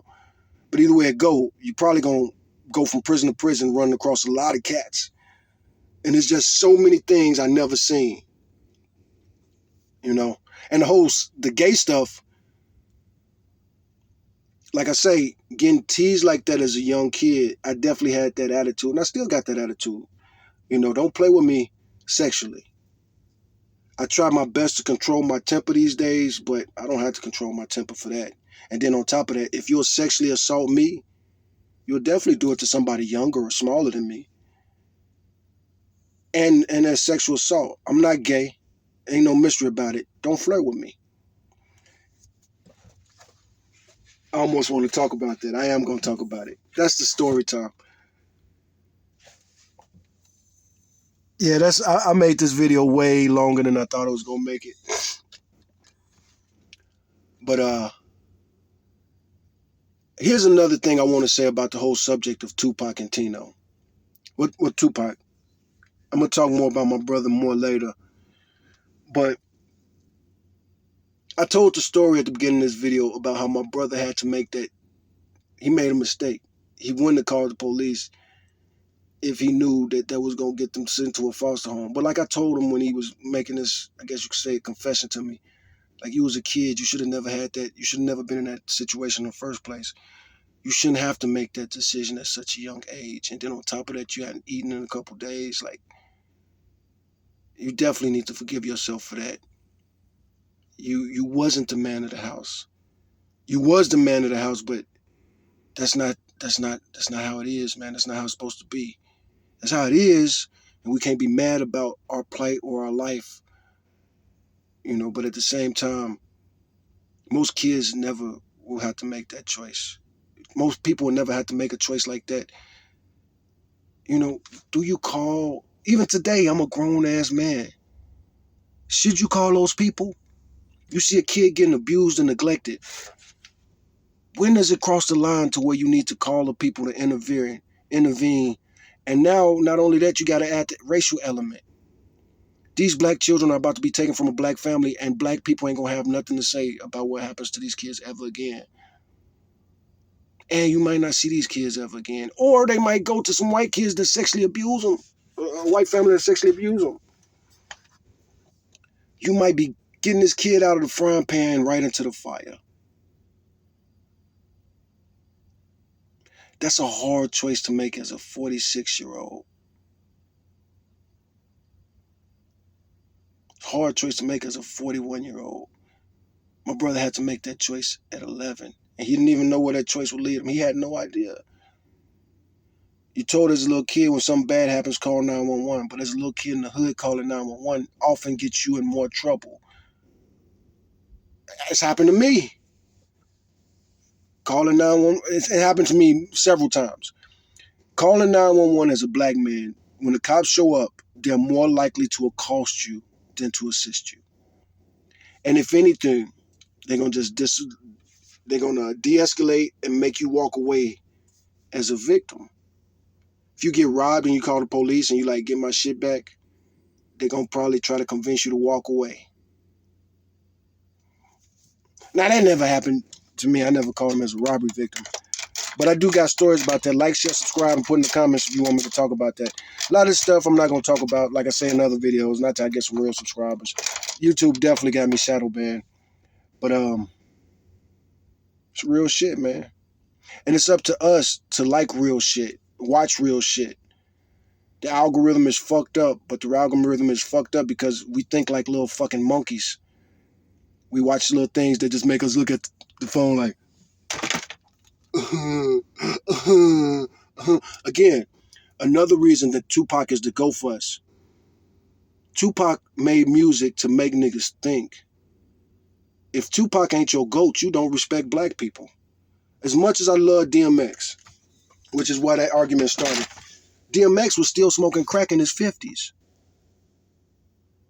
So the whole argument I'm having with this person about why he thought DMX was better than Tupac, it's like, so you talk this shit about Tupac making the decision to get killed by Orlando. He should have never put his hands on Orlando in the first place. This is coming from somebody that was cool as fuck with the Crips. And I actually knew about Orlando. I actually knew Orlando Anderson, a.k.a. Baby Lane, shot and killed Tupac. I knew about this in the 90s. And I learned this from Crips that I was kicking it with, clicked up with. And I've talked to so many Crips about this over the years. We don't even say that shit. We don't even say no shit like Tupac had no business stealing on Orlando. I mean, I'm sure some do, but most are like, nigga, that's what happens, nigga. You a jacker, and the people that you jack get to jump on you soon after that, and they only whoop your ass, that's a win. That's a win. I've thought about this situation. I think Orlando Anderson was definitely a Tupac fan. I think he had that chain on, and he wanted to meet and impress Tupac. That's what he was doing wearing that Death Row chain. He probably didn't steal that Death Row chain for the bounty. He probably stole that Death Row chain because he knew Pac was going to Death Row, and he wanted to show up to Tupac with like, hey man, I got a Death Row chain. Thinking that he can convince Tupac that he bought that chain. That's what I think. I think Orlando was a fan. Tupac was his favorite rapper. He's excited. When you look at the Tupac and Orlando tape, when they're first talking to each other, Orlando is smiling really big at Tupac. I think he had a whole scheme to meet Tupac as a fan and somebody that wanted to rap with him because Orlando was a rapper. And I think he wanted to do a collab with Tupac. And that was the way he introduced himself. It just jumped off and turned into a fight. And I think that them niggas got to roasting him. And he was like, man, fuck that nigga. I kill that nigga. They was like, yeah, you love that nigga. Yeah. That nigga that you love went upside your head and had them motherfucking niggas putting them dress shoes, putting them gators on you, nigga.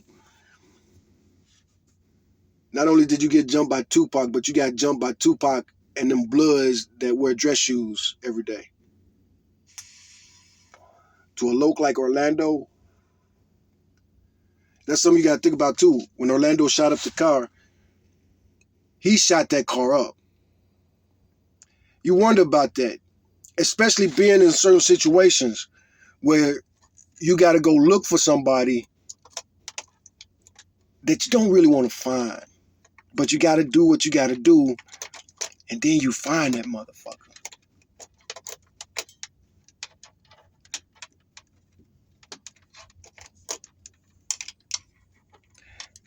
That's just speculation from me. I relate to Tupac and I relate to Orlando big time. And, you know, even before the Orlando Anderson situation, I was always a Tupac fan since a little boy. But Tupac died right when I was a teenager. And I had already hit a point where I was like, I hope I never meet Tupac. Some of his lyrics and everything, you know, if you meet Tupac and you all excited to meet him and everything, and he hit you with that male groupie stuff, like, hey, you a little too excited, man. What, you want to fuck or something? That might make me lose my temper with Tupac. And that's something I thought about a lot. Like, what if I ever meet Tupac and it go bad? And I'm a robber now, too. You know what I'm saying? What if I meet Tupac and he floss on me?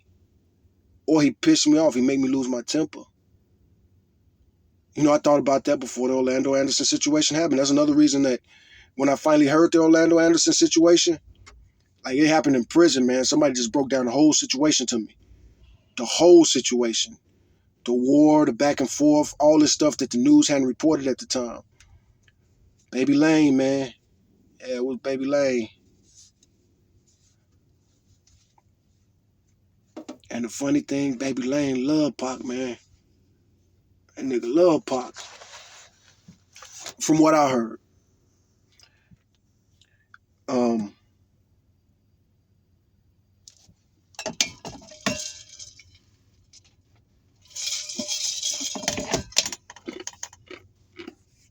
Another reason that I try not to be judgmental, I have been, even as a kid, I've been in so many situations where I'm trapped in between a rock and a hard place. And to get out of it, you got to grind yourself up against the rock, or you got to grind yourself up against the hard place. But either way it go for you, by the time you get up out of here, you're going to be scraped up. They say whatever don't kill you makes you stronger, but that's not true, man. A lot of stuff makes you weaker. You know what I'm saying? I got an injury when I was a teenager from the police. Ruined my hip for life. And not just that, but I got things like this. A handcuff barnacle. I got this at 18. Hog-tied handcuff, boom, boom. Put the leg shackles on you and cuff them together and carry you like that. That happened to me as an 18-year-old. And thrown. When they finally got to where we was going, they threw me in the cell. And I fell. Man, I got fucked up so many times that day by the police and the county jail officers. I was fighting that day. I was resisting that day. Sometimes I got arrested, I resisted. And boy. That's some shit about jail. Like, you get into these crazy fights, but then you get to sit in that cell and just heal up for like 2, 3, 4, 5, 6, 7, 8, 9, 10 days. Day 10, you limping. You still got a few bruises, but they're going to go away. And now you more rested than you ever been while you was running them streets. As a street kid, the only real rest you get is prison. The only real peace you get is prison. That's something too, like people talk about the guys that go to jail in and out, in and out, in and out, in and out. That tells you that's probably the most comfortable home they ever had, man. I felt safer in prison than I felt on the streets. I felt safer in prison than I felt living with most people I live with. Because most people I live with was women. And these are people, as a black man, they could hit me, but if I hit them back, I go to jail forever. Same with the white people. There's been so many fights I had with white dudes where I didn't throw the first punch. But I got in serious trouble, man. Serious trouble. Happened in jail too, man. Man, it's crazy. Most of my fights in jail and prison was with other black inmates. But the fights I got in trouble with, the fights I got in trouble for, was fighting white inmates when I was 100% in the right. Administrative segregation. Like, share, subscribe, put in the comments if you want me to tell stories about going to administrative segregation as a kid. Again, what is it about me and guys like me? Tupac died at 25, but he was arrested as a teenager. When those cops beat him so bad that he started losing his hair, he was like 19 years old. You know? But Tupac at 19, he was expected to be so mature. And again, you look at the criticism that Tupac got in the media then and now. Like, that shit tripped me out when people were like, he shouldn't have stole on Orlando. He stole on Orlando and he got shot. Make up your mind. Should men be fighting with their hands? Or should they be packing pistols, shooting people for punching them? Make up your mind. Is it a bitch-ass thing to bring a gun to a fist fight? Or what? How is it wrong to steal on somebody that got some stolen property and you about to get it back? They didn't just jump Orlando. They jumped Orlando and took the chain back. That's hood shit. That's how that shit go. What are you going to do? Call the police and hold them until the police show up? They don't want that. You don't want that. Usually as a street dude and a jacker, man, you'd rather get jumped and have them call the police on you, especially in that situation. When it comes to the Orlando Tupac situation, Orlando is to blame for that shit. Orlando is to blame for that shit. But so many people blame Tupac. King Von got murdered. The dude who pulled the trigger is to blame for that. Since when does hitting somebody you have a beef with, especially, how old was King Von when he died? Like 25, 26 too? Probably younger. Hell, I'm 47. If you steal from me, it's a good chance. You know what I'm saying? If I can get away with it, I'm going to probably put my hands on you. I'm going to probably handle that situation myself. I'm a trucker. Are you fucking kidding me?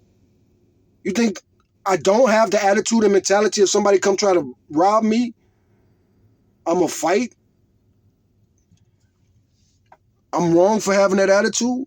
Again, a white trucker wouldn't be wrong for having that attitude. Lots of these white truckers, it's illegal and against policy of all trucking companies to carry guns in the truck.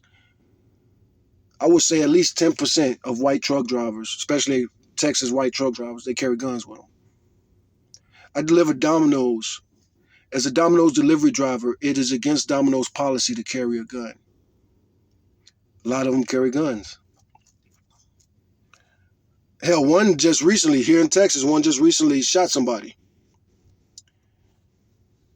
Not recently, like within the last 6 months, but shit happens all the time.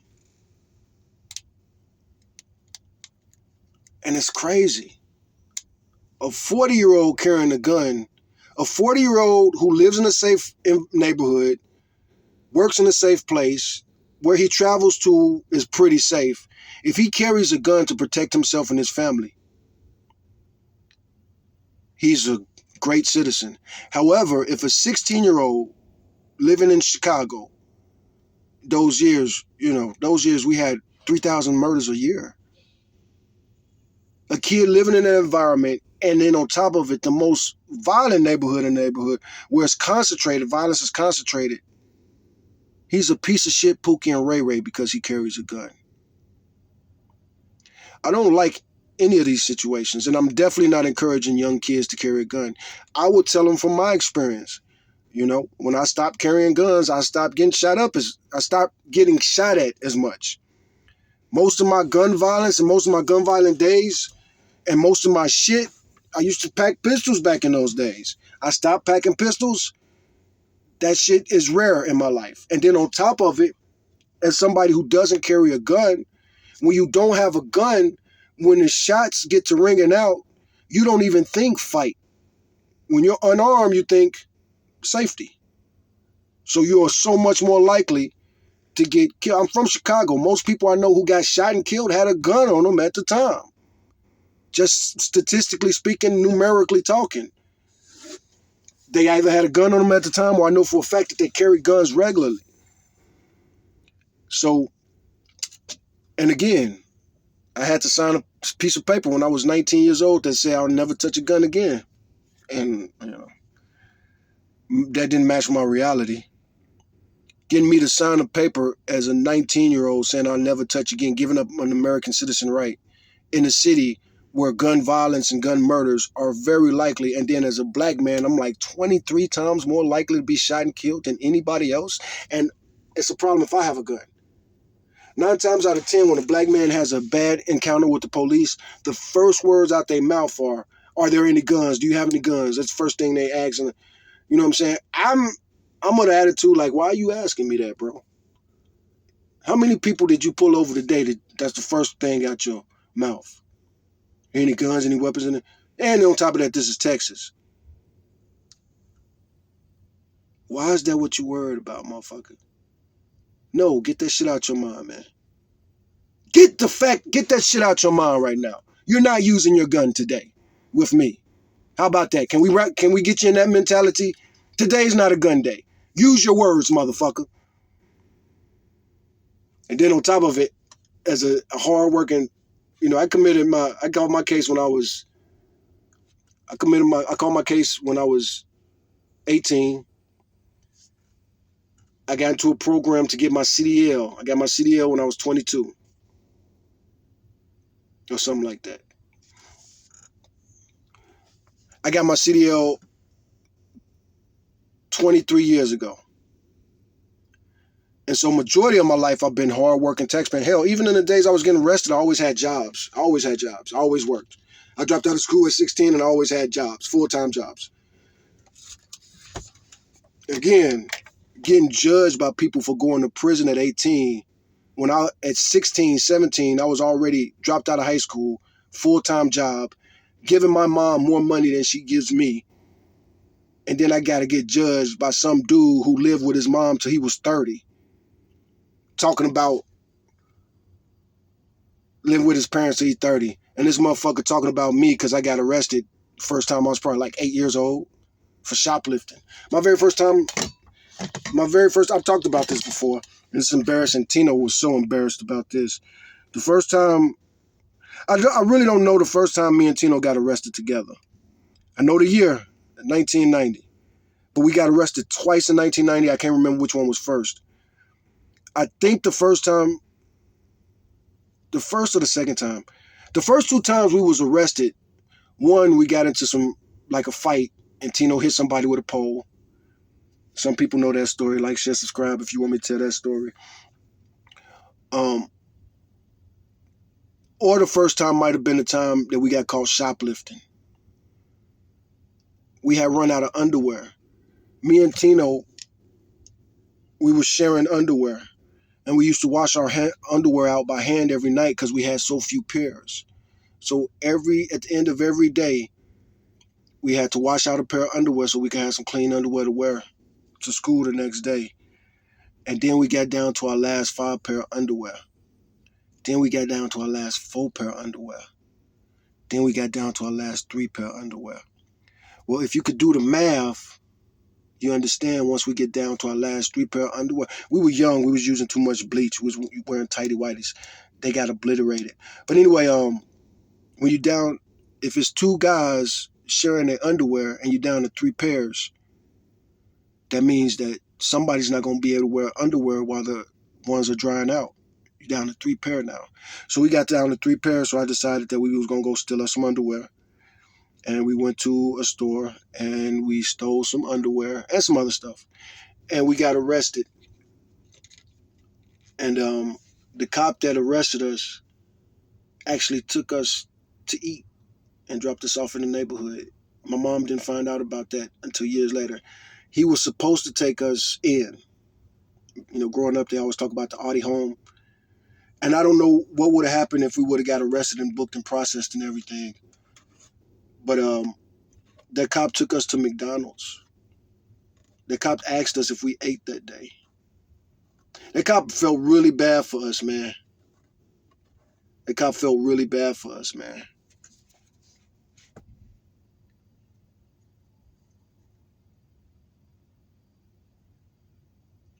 I probably told him how bad crack had fucked our life up. His mom, Tino's mom, was smoking crack, so that fucked us up. And then my stepfather, he started smoking crack. And once he started smoking crack, man, the things start to deteriorate really fast. Thank God for my mom, man. Thank God for my mom being strong and she was able to pull us out that situation sometime. You know, it's funny these red pill dudes talk about single mothers and how all it takes a man to get that shit right. Well, here you got my stepfather. He cracked under the pressure before my mom did. He started smoking crack. And once he started smoking crack, you know, he would just disappear with his check a lot of times. And we end up falling behind financially, falling behind on the rent and all this other type of shit.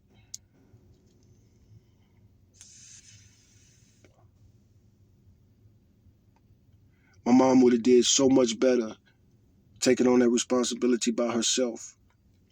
Because we could have set a game plan and me and my sister would have helped. All the kids would have helped. But anyway, that cop felt bad for us. He took us to McDonald's. He bought me and Tino a value meal. And he actually hung out with us for a long time. He talked to us for a long time. He was tripping on a lot of stuff. He was tripping because we got arrested very far from our neighborhood. We had walked very far from our neighborhood. And when he actually dropped us off in our neighborhood, he dropped us off and he was like, I'm going to have to take y'all to jail if I can't find some place to drop y'all off. So anyway, he drove us back to our neighborhood and we drove around the neighborhood and we finally saw my sister and we was like, that's my big sister right there because we couldn't get a hold of our mother. Mom was working and she wasn't, there was no way to contact her. And so that's why the security at the store called the police in the first place because their plan was to call our mom and have our mom come pick us up and maybe even get our mom to agree to pay some kind of restitution. But he couldn't get a hold of her mom, so he ended up calling the police. Police came and he told them that he was going to try to find our mom and drop us off with our mom. If not, he would have to take us in. But anyway, he drove us to the neighborhood. He was tripping on how far we had walked. But then we saw our sister, my big sister. And we was like, that's my big sister right there. And Tino, rest in peace to Tino. Tino was so much better than me. When that cop bought us our meals, I ate that shit right away. Tino saved his. So when we got back, he wanted to share it with his sisters. And he did share it with his sisters.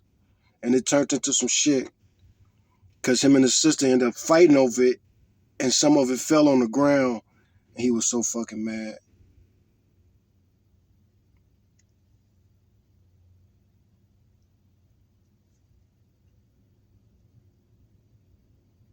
So yeah, it pisses me off when people judge me or Tino or Tupac or King Von or anybody else who ain't got no fucking business judging.